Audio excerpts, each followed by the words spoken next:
Ngayong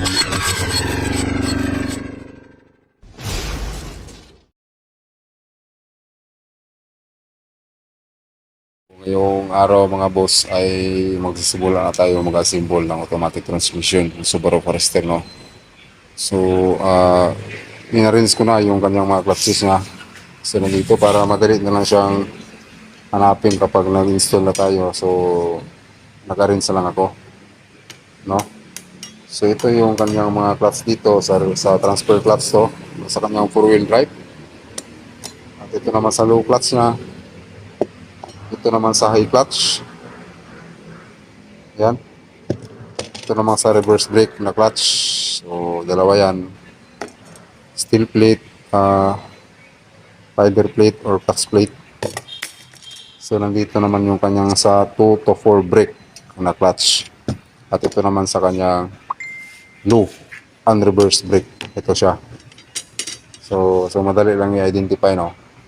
So, maglinisan ko muna yung mga internal parts. Tsaka ko i-assemble mga boss.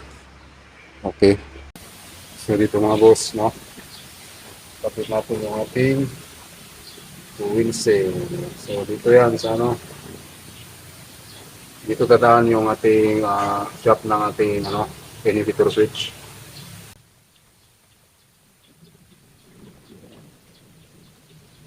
So, dito mga boss, no? I-connect natin yung ating inhibitor switch. So, dito. So, lubricate lang natin sa lagyan natin ng kunting oil para hindi siya maano sa kanyang wheel seal.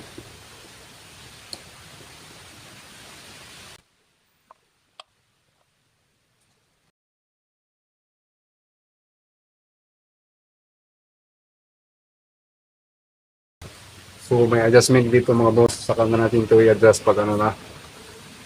Pag testing na natin mga boss.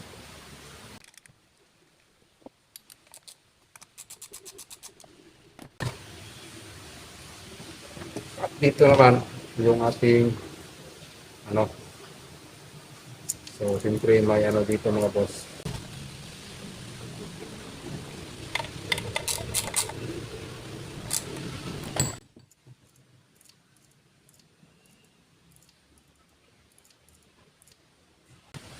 Tapos naman yung ating rod.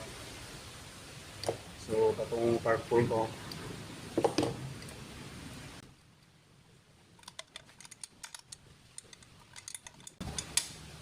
Ito mga boss.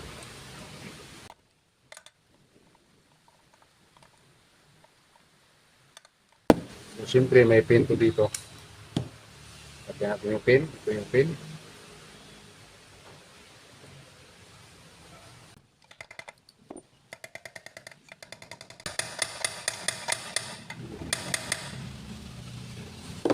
So, ayan mga boss, no? Nakapit na natin yung ating rod. Ayan. So, dito yan mga boss. Dito to sa parking. Ayan. Mag-iingit ang gear dito kapag nag-ano ka. Yan o. Ito yung tinatawag na park pull. Okay. So, ang susunod na kabit natin yung kanyang low reverse piston. Low and reverse brake piston. Yan. Ito tayo mga boss. Ito yung kanyang low and reverse brake piston. So, basahin nyo lang siya ng ETF.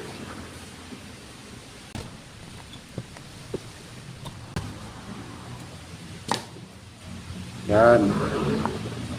So, nakabit na natin mga boss.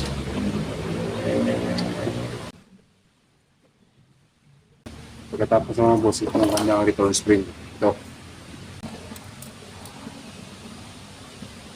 Ito ang kanyang tapir. Yan. Okay. So, ito naman yung sunod mga boss, yung kanyang one-way clutch, in-race to. So, palitan natin ang kanyang sealing ring. So, dalawa lang naman ang sealing ring ito.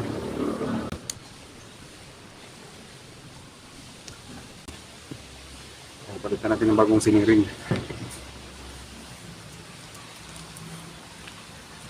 Ito yung bago mga boss. So, kapit natin.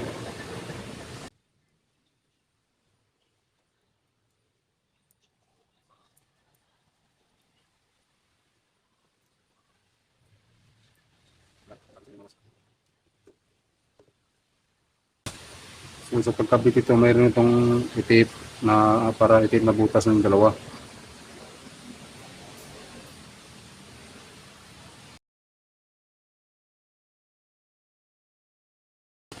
So, ikita natin ang alin bolt sa ilalim.